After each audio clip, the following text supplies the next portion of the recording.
The scorching Arizona sun beat down mercilessly on Thomas. McKenna's weathered face as he trudged through the rugged desert terrain, his heavy boots crunching against the sun-baked earth. The 42-year-old lumberjack had been walking for 3 days straight, his water supply dwindling to dangerous levels. His broad shoulders, usually strong from years of felling massive pine trees in the Montana forests, now sagged with exhaustion and dehydration. Before we begin, we'd like to ask you to tell us your name and the city you're watching from. We love getting to know our audience. Also, please don't forget to give this video a like, share it with others, and subscribe to our channel. That way we can keep bringing you more stories like this one. Thomas had always been a solitary man, preferring the company of towering trees to chattering people. After losing his wife Sarah to consumption 5 years prior, he'd retreated even further into isolation, taking logging jobs in the most remote locations he could find. This latest venture had brought him to Arizona territory where he'd heard rumors of untapped timber reserves hidden in the mountain ranges, but his guide had abandoned him 2 weeks ago, taking most of their supplies and leaving. Thomas with nothing but his determination and a stubborn refusal to die in this God-forsaken wasteland. The landscape around him was both beautiful and terrifying. Massive red rock formations jutted from the earth like ancient monuments, their surfaces painted in brilliant shades of crimson and orange by the setting sun. Saguaro cacti stood like silent sentinels, their arms raised toward the heavens in eternal supplication. The air shimmered with heat waves, creating mirages that taunted his parched throat with visions of cool water as twilight approached. Thomas knew he needed to find shelter. The desert nights could be brutally cold, a shocking contrast to the day's furnace-like heat. He spotted a cluster of large boulders that would provide some protection from the elements and began making his way toward them, his legs trembling. With each step, it was then that he heard it, a distinctive rattle that made his blood run cold. Thomas froze mid-step, his experienced outdoorsman's instincts screaming danger.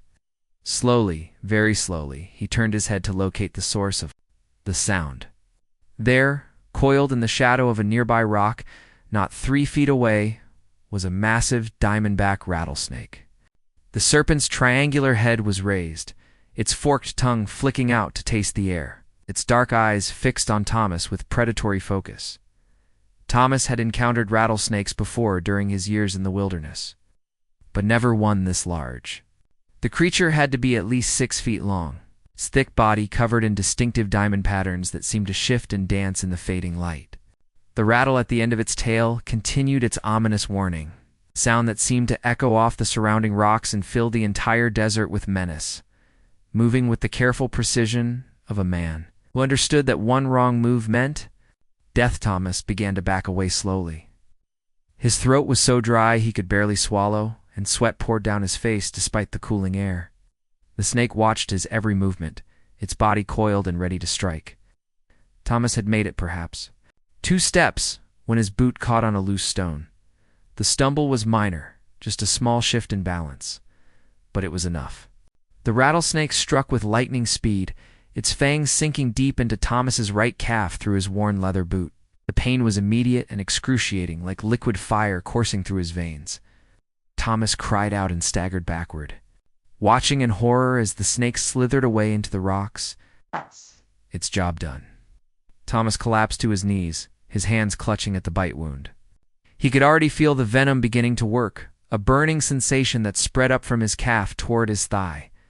His medical knowledge was limited, but he knew enough about snake bites to understand that he was in serious trouble.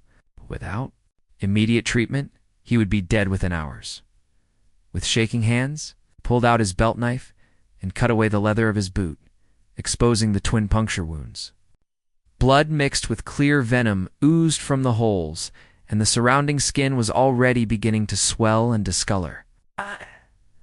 Thomas tried to remember what he'd heard about treating snake bites, something about cutting and sucking out the poison. But his vision was already beginning to blur, and his hands were trembling too badly to hold the knife steady. As darkness fell over the desert, Thomas dragged himself to the shelter of the boulders. His leg was on fire, swollen to twice its normal size, and waves of nausea washed over him. He knew he was dying, and the realization brought with it a strange sense of peace.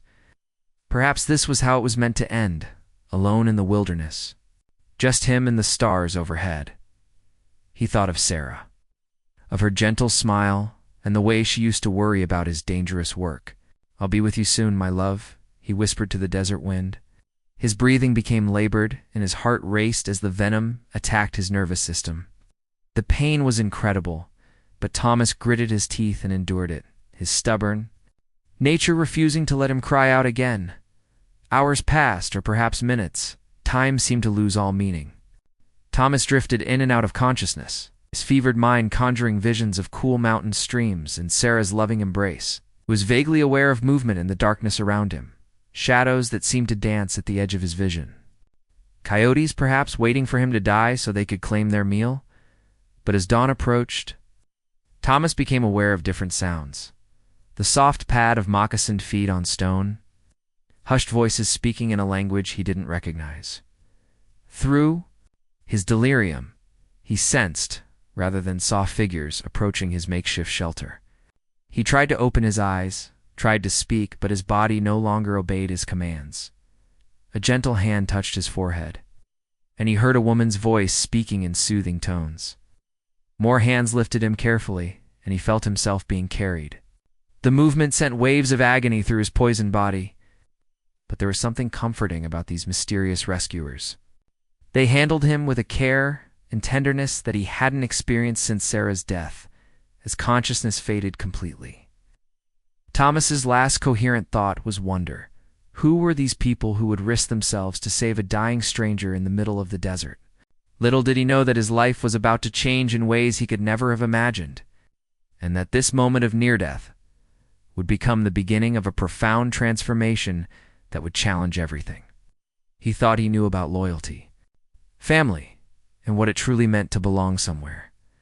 Thomas drifted in and out of consciousness for what felt like an eternity. His fevered mind caught between the world of the living and the realm of dreams. When awareness finally began to return, it came slowly, like dawn breaking over distant mountains. The first thing he noticed was the absence of pain, not complete relief, but a significant reduction from the agony that had consumed him in the desert. He was lying on soft furs in what appeared to be a shelter made of animal hides stretched. Over wooden poles, sunlight filtered through the entrance, casting warm, golden patterns on the earthen floor. The air was filled with unfamiliar but pleasant scents, burning sage, medicinal herbs, and wood smoke from a nearby fire. Somewhere outside, he could hear the soft murmur of voices speaking in a melodious language he didn't understand. Thomas tried to sit up but found his body weak and unresponsive. His right leg was wrapped in what appeared to be strips of soft leather, and he could feel the warmth of some kind of poultice against his skin. The swelling had gone down considerably, though the area around the bite was still tender to the touch. "Easy, white man. You're still very sick." The voice came from beside him, and Thomas turned his head to see an elderly Apache woman kneeling. Nearby, her face was deeply lined with age and weathered by years under the desert sun, but her dark eyes held a kindness that immediately put him at ease.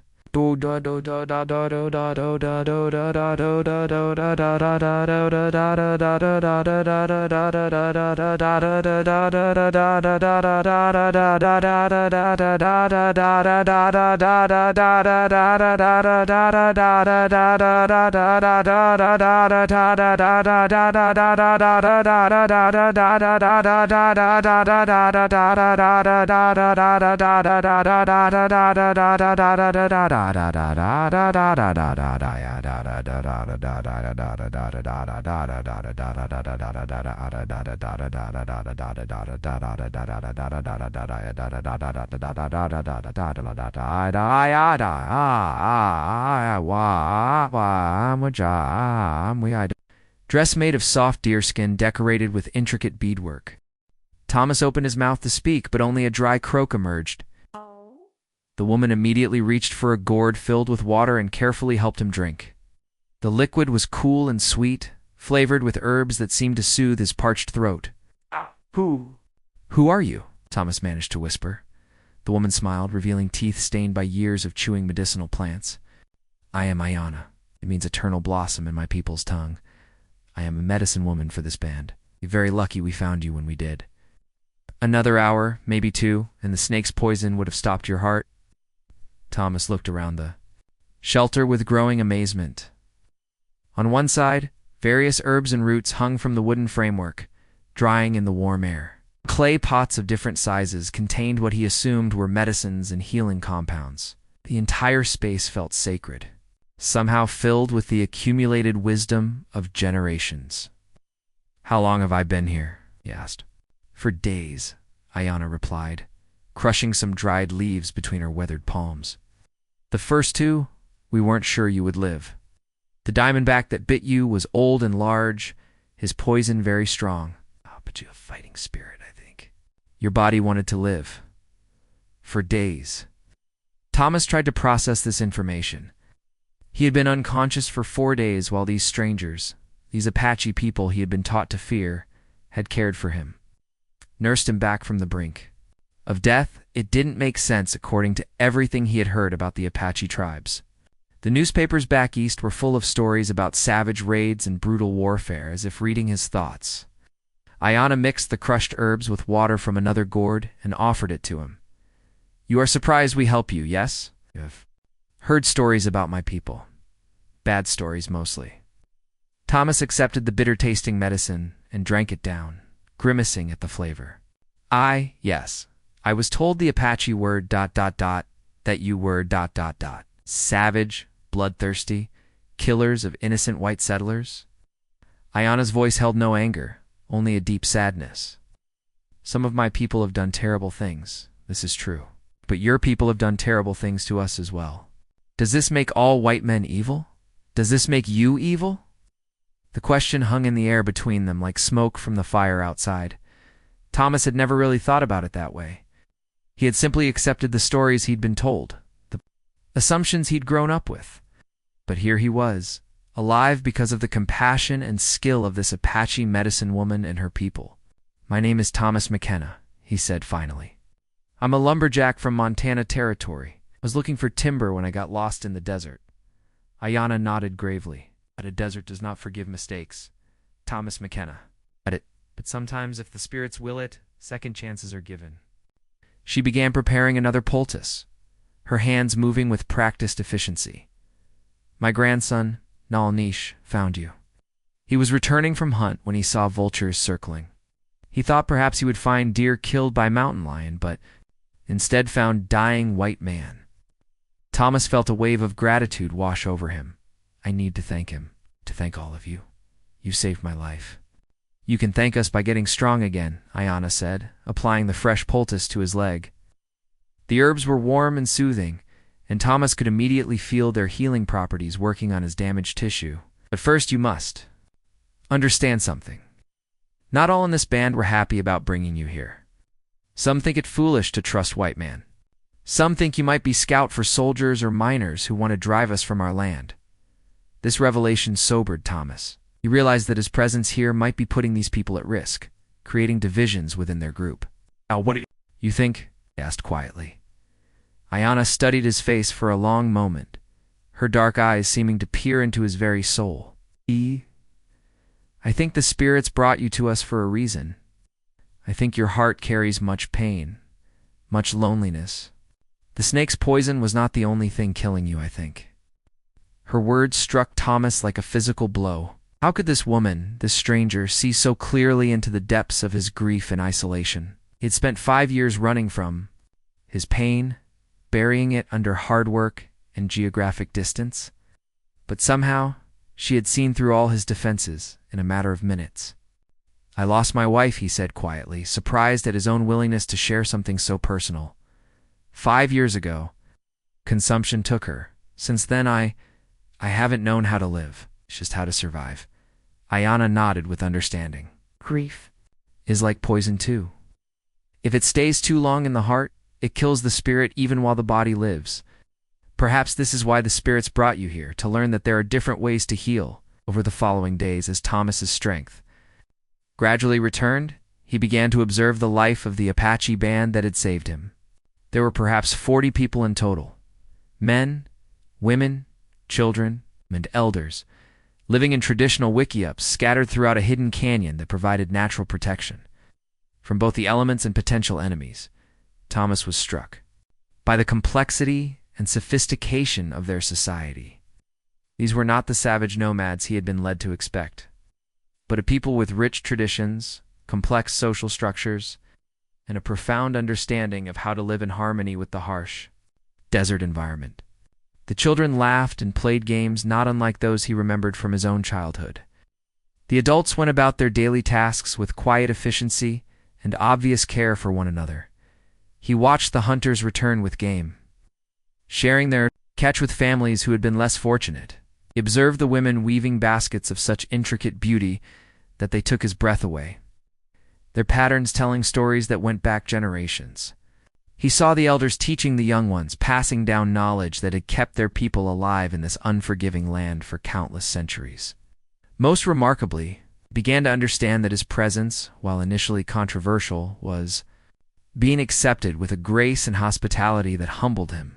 Children who had initially hidden behind their mother's skirts began to peek at him curiously.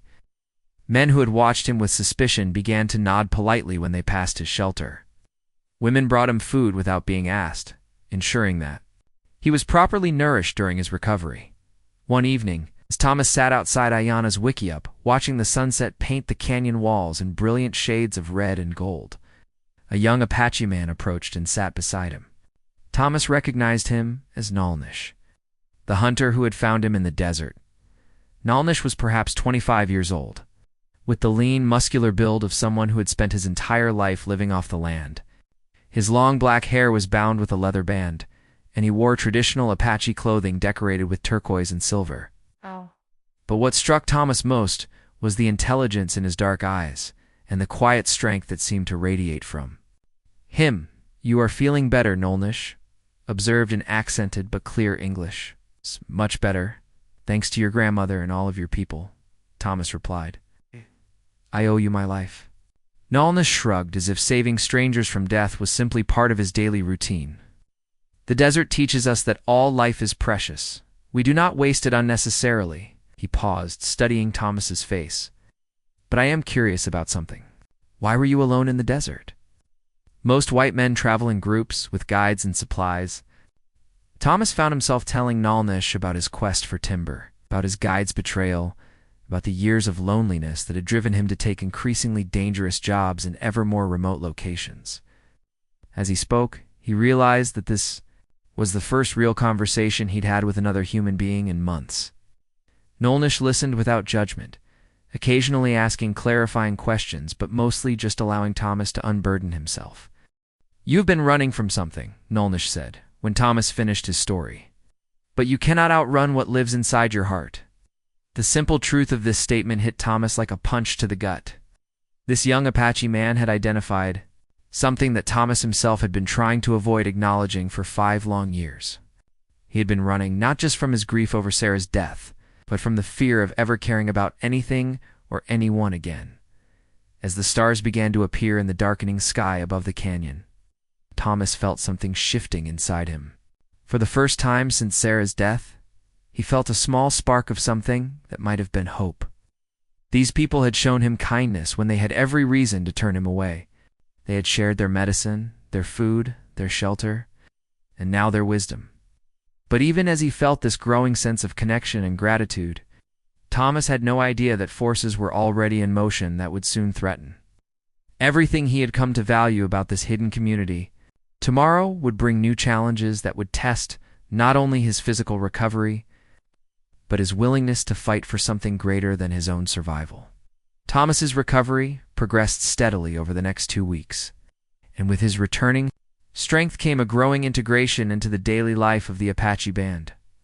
What had begun as simple gratitude for being saved evolved into something deeper, a genuine fascination with, and respect for, the culture that had embraced him. Nolnish became his guide into this new world, teaching him Apache words and customs with remarkable patience. Thomas learned that the young man was not just a skilled hunter, but also a war leader, respected by the band for his tactical intelligence and unwavering courage. Despite their different backgrounds, the two men found common ground in their love of the wilderness and their shared understanding of loss. Nolnish lost his own wife and infant son to a cavalry raid 3 years earlier. In our language, Nalnish explained one morning, as they sat overlooking the canyon, "We have a word, Gaju. It means beauty, but not just the beauty you see with your eyes. It means the beauty of living in balance, of understanding your place in the great circle of life." Thomas pondered this concept as he watched the sunrise paint the desert landscape in brilliant colors. He was beginning to understand that the Apache way of life was built around this principle of balance between human needs and natural resources, between individual desires and community welfare, between peace and the necessity of protecting one's people. His education continued under Ayana's guidance as well. The medicine woman taught him about desert plants and their properties, showing him which ones could heal and which could kill. She spoke of the spiritual aspects of healing, explaining how physical ailments were often connected to emotional or spiritual imbalances. "Your body is strong now," she told him one evening, as she examined his fully healed leg. "But your spirit still carries poison. Until you release the grief that binds you to the past, you cannot fully embrace the present." Thomas knew she was right, but releasing his grief felt like betraying Sarah's memory. His love for his dead wife had become the defining characteristic of his identity. Without it, who was he? As if sensing his internal struggle, Ayana placed a weathered hand on his shoulder. "Love does not die when the beloved dies, Thomas McKenna. Love transforms. It becomes something that can heal others, something that can create new bonds, new families. Your wife would not want your love for her to become a cage that keeps you from living." These words would prove prophetic in ways Thomas could never have imagined. The crisis began on a scorching afternoon in late August. Thomas was helping some of the younger men repair a damaged wickiup when Chato, one of the band's scouts, came racing into camp on his exhausted horse. The animal was lathered with sweat and foam, indicating that rider and mount had been pushed to their limits. Chato leaped from his horse, ran directly to where the elders were gathered in the shade of a large boulder. Thomas couldn't understand all of the rapid Apache being spoken, but he caught enough words and could read the body language well enough to know that serious trouble was approaching. Not a show appeared at Thomas's side, his face grim. "Miners," he said quietly. "A large group, maybe 30 men, with wagons and equipment. They are following the old trade route toward our canyon." Thomas felt his blood run cold. He had heard about mining operations moving into Apache territory, often with military escorts, and always with the assumption that any land they wanted was theirs for the taking. How far away are they? Perhaps 2 days, maybe less. Is not the worst news. Nalnish's jaw tightened. Chato says there are soldiers with them. At least a dozen cavalry, led by an officer he recognized, Lieutenant Morrison. This man has attacked Apache camps before. He does not seek to negotiate or make peace. He seeks only to kill or drive us away. The next few hours passed in a whirlwind of activity as the band prepared for the threat approaching their hidden sanctuary. Thomas watched in amazement as the entire community transformed with military precision. Children were gathered and prepared for possible evacuation. Weapons were checked and distributed. Escape routes were reviewed and contingency plans discussed. But even as they prepared, Thomas could see the terrible reality of their situation. This small band of 40 people, including children and elders, could not hope to stand against 30 armed miners backed by professional soldiers. Their only real option was to flee, abandoning the canyon that had been their home for generations. That evening, as the band held council to decide their course of action, Thomas found himself in an unexpected position. Despite being an outsider, his opinion was sought and valued. The elders had come to respect his knowledge of white man's ways and his understanding of military tactics from his own service during the Civil War. "We could try to negotiate," suggested Dahia, one of the older women. "Perhaps we can convince them that this land has no value for mining." "No," said Nolnish firmly. "Men like Morrison do not negotiate with Apache. They see us as obstacles to be removed, nothing more."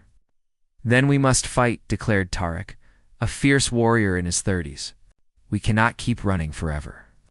Sometimes a man must make a stand, even if it means death. And what of the children? Asked Diana quietly. What of the elders who cannot run fast enough or fight hard enough? Do we sacrifice them for pride? Debate continued deep into the night, with valid arguments on all sides. Thomas listened to it all, his heart breaking for these people who had shown him such kindness. They were facing an impossible choice between abandoning their ancestral home or fighting a battle they could not win.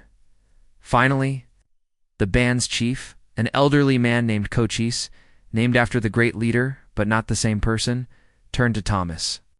You know the white man's ways, Thomas McKenna. You have lived among them all your life. What would you advise us to do? Thomas felt the weight of 40 pairs of eyes upon him. These people were asking him to help decide their fate, trusting him with their very lives. The responsibility was overwhelming, but he also felt something else, a fierce protectiveness that surprised him with its intensity. Chief Cochise, he said slowly, choosing his words carefully, I think there might be another way. Would require great courage from your people and great trust in someone who is still largely a stranger to you. Speak, the chief commanded. Thomas took a deep breath. I propose to go to this Lieutenant Morrison and the miners before they reach the canyon. I will tell them that I am a prospector who has been searching this area for weeks and found nothing of value. I will convince them to turn back, to seek their fortunes elsewhere. A murmur ran through the gathered Apache. Some voices sounded skeptical, others hopeful. Nalnish leaned forward intently. And if they do not believe you, if they insist on searching the canyon anyway, then I will delay them as long as possible, giving your people time to evacuate with your most precious possessions. Thomas paused, then added quietly, and if it comes to fighting, I will stand with you. This band saved my life. You have shown me more kindness and acceptance than I have known in years.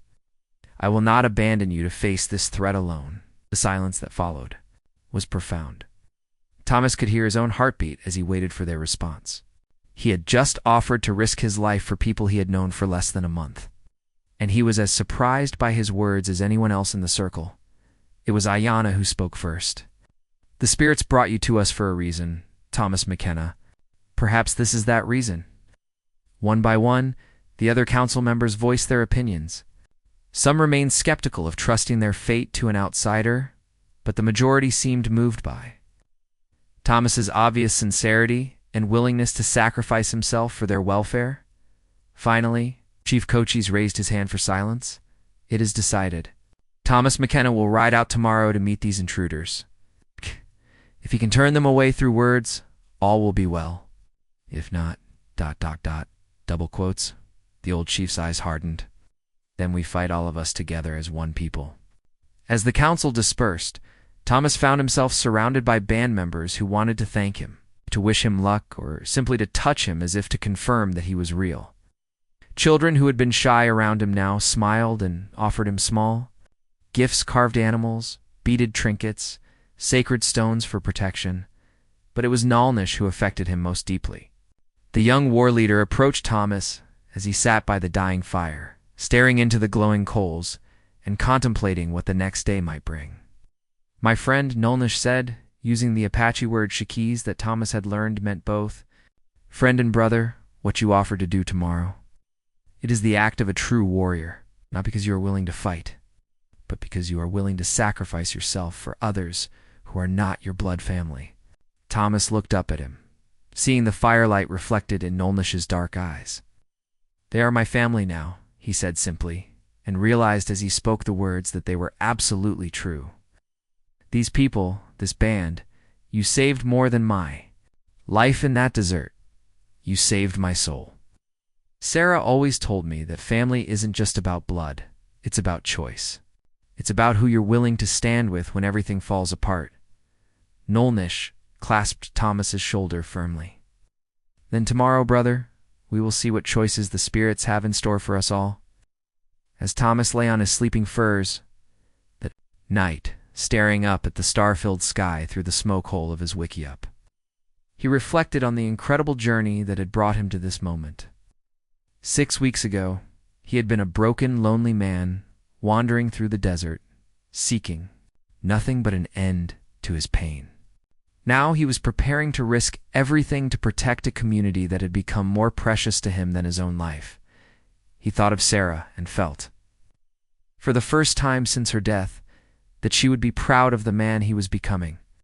The grief was still there, would always be there, but it had transformed into something else, a capacity for love and loyalty that was stronger and deeper than anything he had ever experienced. Tomorrow would bring the ultimate test of that, transformation. Tomorrow he would discover whether words could triumph over greed and prejudice, whether one man's courage could make a difference in the face of overwhelming odds. But tonight, surrounded by the quiet sounds of a community at peace, Thomas McKenna felt more at home than he had since Sarah's death. Whatever tomorrow brought, he would face it as a member of this Apache band, as a brother to these people who had shown him that family is not something you are born into, but something you choose to build with your heart, your loyalty, and your willingness to sacrifice for others. The stage was set for a confrontation. That would test not only Thomas's newfound sense of belonging, but the very survival of the people who had given his life meaning once again. Dawn broke gray and ominous over the canyon, heavy clouds gathering in the eastern sky like an army preparing for battle. Thomas McKenna stood at the edge of the cliff overlooking the desert below, his weathered hands gripping the leather reins of the horse Nalnish had given him. The animal was a sturdy Appaloosa mare named Stormwalker, her coat dappled brown. And white like the clouds above, Thomas had risen before dawn to prepare for his mission, but he wasn't alone. The entire band had gathered to see him off, their faces reflecting a mixture of hope, fear, and profound respect. Children who barely reached his waist solemnly offered him sacred charms for protection. Warriors clasped his hand in the traditional Apache gesture of brotherhood. Elders blessed him with prayers in their ancient language. Ayana approached carrying a small leather pouch filled with healing herbs.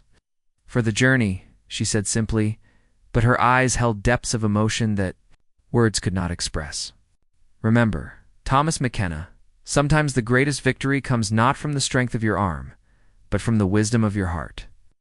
Nalnish handed Thomas a rifle, a Winchester repeater that had been his father's. I hope you will not need this, my brother. But if words fail, ... He left the sentence unfinished, but his meaning was clear. Chief Cochise, despite his advanced age, had insisted on making the journey to the canyon's entrance to bid Thomas's farewell. The old leader's voice was strong despite his years as he spoke. You go now, not as Thomas McKenna the white man, but as protector of our people. The spirits of our ancestors ride with you. As Thomas mounted Stormwalker and began his descent from the hidden canyon, he carried with him not just weapons and supplies, but the hopes and prayers of 40 souls who had come to trust him with their very lives. The weight of that responsibility sat heavy on his shoulders, but it also filled him with a sense of purpose he hadn't felt since Sarah's death. The ride across the desert floor took most of the morning. Thomas pushed Stormwalker hard, knowing that timing would be crucial to his planned success. He needed to intercept the mining party and their military escort before they got too close to the canyon's concealed entrance. If they discovered the Apache camp's location, all would be lost. As the sun reached its zenith, Thomas spotted dust clouds on the horizon, the telltale sign of a large group moving across the desert. He guided Stormwalker to higher ground and used his field glasses to survey the approaching party. What he saw made his blood run cold. Chatto's intelligence had been accurate but incomplete. There were indeed about 30 miners with their wagons and equipment, but the military escort was larger than expected, at least 20 cavalrymen, all well-armed and riding in tight formation. At their head rode a tall, lean officer whose bearing screamed military authority even at a distance. Thomas studied Lieutenant Morrison through his field glasses and didn't like what he saw. The man's face was hard and cruel, marked by the kind of casual brutality that came from years of frontier warfare. This was not someone who would be easily deterred by words alone. Taking a deep breath, Thomas holstered his field glasses and rode down to intercept the column. He approached from the side, making sure he was clearly visible and posed no immediate threat. When he was within shouting distance, he raised his hand in greeting and called out, "Hello, the column. Request permission to approach." The cavalry immediately formed a defensive line, rifles raised and ready. Lieutenant Morrison rode forward, his hand resting on his sidearm. He was even more intimidating up close, tall and whip-thin, with pale blue eyes that held all the warmth of winter ice. "Who are you and what's your business out here?" Morrison demanded without preamble. Thomas had prepared his story carefully during the long ride. "Name's Thomas McKenna, Lieutenant. I'm a prospector. Been working this area for the better part of 2 months now." Morrison's eyes narrowed with suspicion. "Prospector, eh? You got papers to prove that?" Thomas reached into his shirt pocket and produced a worn document, actually his discharge papers from the Civil War, but folded in such a way that only the official-looking header was visible. "Right here, sir. It's registered with the Territorial Office in Tucson." The lie came easily, and Morrison seemed satisfied with the glimpse of official documentation. "What kind of prospects you been finding out here, McKenna?" This was the crucial moment. Thomas had to convince Morrison that the area held no value, while appearing disappointed rather than protective. "That's just it, Lieutenant. I hate to tell. You and your men are heading into the most worthless piece of desert I've ever seen. Been panning every creek, testing every rock formation for weeks now. Nothing but sand and rattlesnakes." Morrison exchanged glances with the lead miner, a burly man named Garrett, who wore expensive clothes that marked him as the operations financier. "That's so?" Morrison said. "The funny thing is, we got reports of color being found in these parts. Silver, or maybe even gold." Thomas forced himself to laugh bitterly. "Whoever told you that was either lying or crazy, sir. I've been from here to the Mexican border and back. If there was precious metal in these rocks, I'd have found it by now." Garrett urged his horse forward, his face flushed with anger and suspicion. "Now you listen here, mister. I've invested too much money in this operation to be turned back by some raggedy prospector. Probably couldn't find gold if it was sitting in his coffee cup." Thomas bristled at the insult, and his reaction was genuine enough to be convincing. "You calling me incompetent, friend? I've been working claims since before you knew which end of a pickaxe to hold. Enough." Morrison snapped, clearly tired. "Of the argument? McKenna, you say you've been working this area for 2 months? You see any sign of Apache?" Thomas's heart rate spiked, but he kept his expression neutral. "Apache? No, sir. Haven't seen hide nor hair of any Indians." "Course that doesn't mean they're not out there watching us right now." Morrison nodded grimly. "My thoughts exactly. That's why we're here. Heard reports of a band operating in this area. My orders are to clear them out, one way or another." The casual way Morrison spoke of clearing out human beings made Thomas's stomach turn, but he forced himself to remain calm. "Well, Lieutenant, like I said, I haven't seen any sign of them. Maybe they moved on to easier hunting grounds." "Maybe," Morrison said, but his tone suggested he wasn't convinced. "Tell you what, McKenna, since you know this area so well, why don't you ride along with us for a spell? Show us these worthless prospects you've been working. Might save us all some time." Thomas felt a chill of fear run down his spine. This was not part of his plan. If he led them around the area, there was always the chance they might stumble upon the hidden canyon or find some sign of the Apache presence. But refusing Morrison's invitation would only increase the officer's suspicions. "Well, I suppose I could show you a few of the sights," Thomas said carefully. "But I'm telling you, Lieutenant, you're wasting your time. This whole area is played out." For the next several hours, Thomas led the column on a deliberately circuitous route through the desert, taking them to genuine prospect sites he had discovered. During his weeks with the Apache locations that were far from the hidden canyon and showed no signs of valuable minerals, at each stop he demonstrated his mining knowledge, showing Morrison and Garrett rock samples that confirmed his story of futile searching.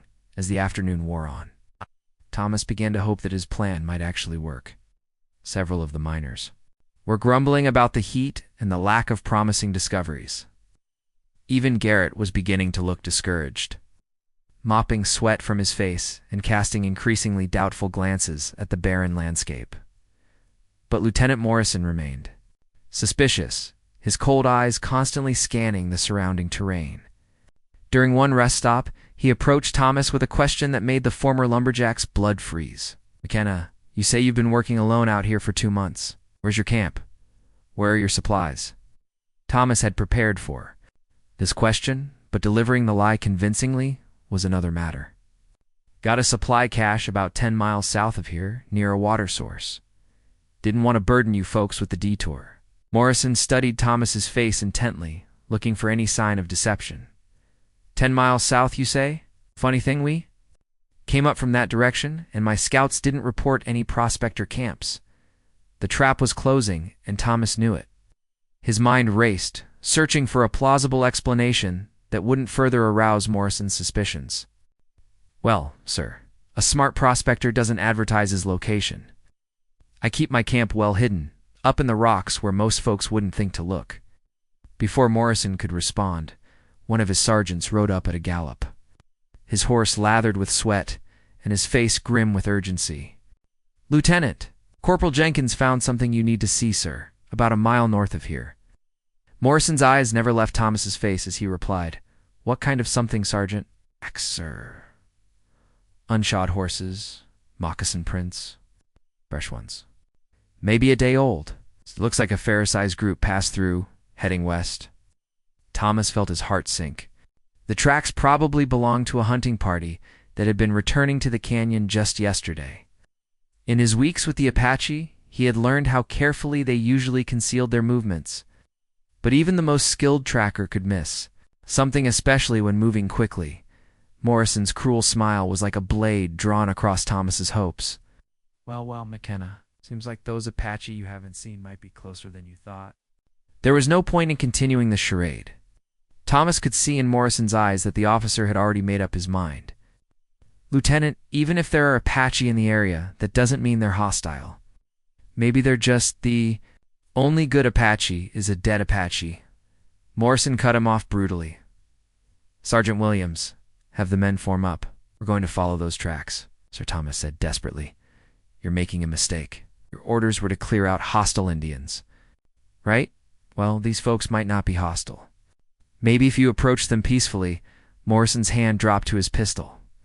That's funny talk, coming from a white prospector, McKenna. Makes a man wonder whose side you're really on. The moment had come that Thomas had been dreading.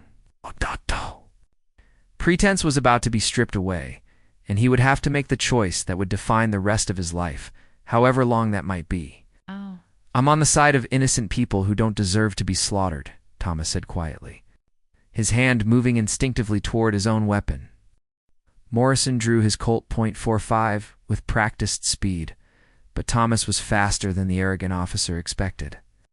Years of dangerous work in the logging camps had honed his reflexes to a razor's edge. His own pistol cleared leather and fired before. Morrison could bring his weapon to bear. The bullet took Morrison in the shoulder, spinning him around and dropping him from his horse. The effect on the rest of the column was immediate and explosive. Cavalrymen reached for their weapons while miners dove for cover behind their wagons. Don't do it, Thomas shouted, wheeling Stormwalker around to face the 20 remaining soldiers. Your lieutenant was about to commit murder, and I won't stand for it. Sergeant Williams, now the ranking military officer, raised his rifle but hesitated. You just shot an officer of the United States Army, mister. That's a hanging offense. Officer was about to attack peaceful people who have done nothing to harm you, Thomas replied, his own rifle now trained on Williams. I've lived with these Apache for weeks. They're not the savages you've been told they are. Their families, men, women, children, elders. They saved my life when I was dying in the desert. Morrison struggled to his feet, his left arm hanging. Useless at his side, his face twisted with rage and pain. Kill him, he screamed at his men. That's an order. Kill the Indian-loving traitor. But Williams held up his hand, stopping his men from firing. The sergeant was older than most of his companions, his face bearing the weathered look of a career soldier who had seen too much senseless killing. Hold your fire, he commanded. Let's hear what the man has to say. Thomas felt a flicker of hope.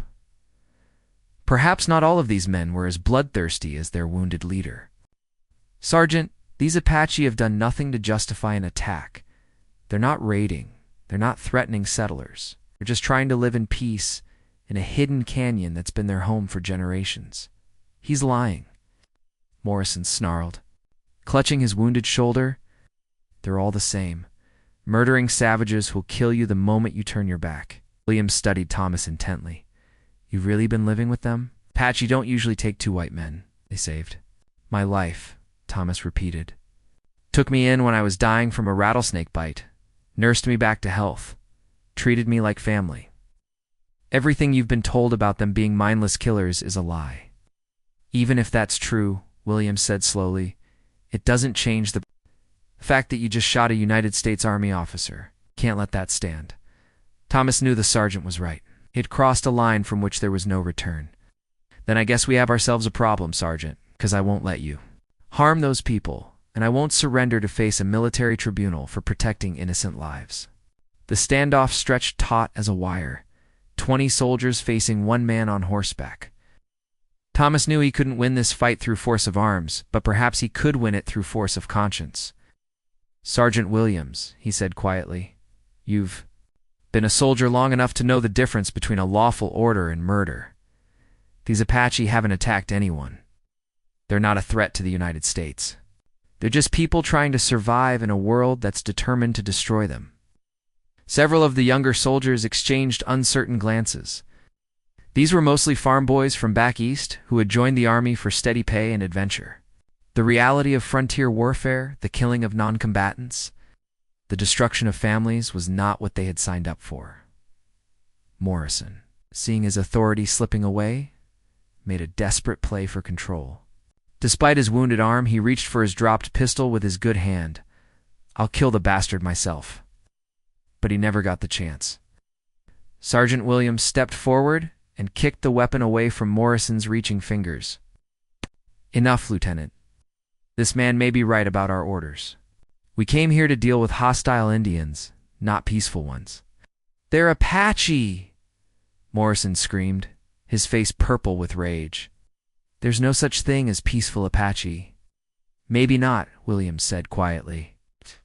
But I'm not going to order my men to attack families without provocation. That's not what the United States Army is supposed to be about. Thomas felt hope blossoming in his chest, but he knew the situation was far from resolved. Morrison was wounded, but not defeated. And Garrett's miners had their own motivations for wanting the Apache removed from the area. It was Garrett who spoke next, voice heavy with greed and frustration. Now you listen here, Sergeant. I don't care about your military protocols. I've invested thousands of dollars in this expedition, and I'm not going home empty-handed. There's silver in these mountains, and I mean to have it. And what if there isn't? Thomas challenged. What if I'm telling the truth about this area being worthless for mining? Are you willing to kill innocent people for rocks that might not even exist? Garrett's face reddened with anger. That's what we're here to find out. But we can't do a proper survey with hostile Indians lurking around every canyon. Thomas made a decision that surprised even himself, and I'll make you a deal. Garrett, give me 24 hours to bring representatives from the Apache band to meet with you and Sergeant Williams. Let them speak for themselves, show you that they're not the monsters you think they are. If after meeting them face to face, you still believe they need to be driven out, then I won't interfere with your business. And if we agree to this parley, Williams asked, what guarantee do we have that it's not a trap, that we won't be surrounded and massacred? Sergeant straight in the eye, you have my word as a former Union soldier and a man of honor. And you have this, I'll remain here as your prisoner during the negotiations. If anything happens to you or your men, you can shoot me where I stand. The offer hung in the desert, air like smoke from a fire. Morrison continued to curse and threaten from where he sat bleeding in the sand. But his authority had been effectively neutralized by his sergeant's defiance. The miners muttered among themselves, some advocating for immediate action, while others seemed intrigued by the possibility of a peaceful resolution. Finally, Sergeant Williams made the decision that would determine the fate of 40 Apache souls. All right, McKenna, you've got your 24 hours. But understand this. If your Apache friends so much as threaten one of my men, the deal is off, and we settle this the hard way. Thomas nodded solemnly. Understood, Sergeant? They'll come in peace, I guarantee it. As the sun began to set over the desert, painting the sky in brilliant shades of orange and purple, Thomas rode hard toward the hidden canyon. Behind him, the combined military and mining expedition made camp, their campfires like fallen stars against the darkening landscape. Thomas knew that the next 24 hours would determine not just the fate of the Apache band that had saved his life, but the very meaning of the transformation he had undergone since that rattlesnake's bite had brought him to the edge of death. Tomorrow, he would learn whether the bonds of brotherhood he had forged in the desert were strong enough to bridge the gap between two worlds that had been at war for generations. As Stormwalker carried him toward the canyon and the people who had become his family, Thomas McKenna reflected on the incredible journey that had brought him to this moment. He had come to the desert a broken, lonely man, seeking nothing but an end to his pain. Now he rode as a bridge between two peoples, carrying with him the hopes and fears of everyone he had come to love. Tomorrow would bring the ultimate test of everything.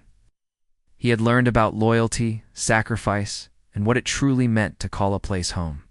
The success or failure of the coming negotiations would determine whether his newfound family would survive to see another sunrise, or whether they would be scattered to the winds like dust in the desert storm. The stage was set for a confrontation that would test not only Thomas's diplomatic skills, but the very possibility that understanding and compassion could triumph over prejudice and greed in the harsh realities of the American frontier.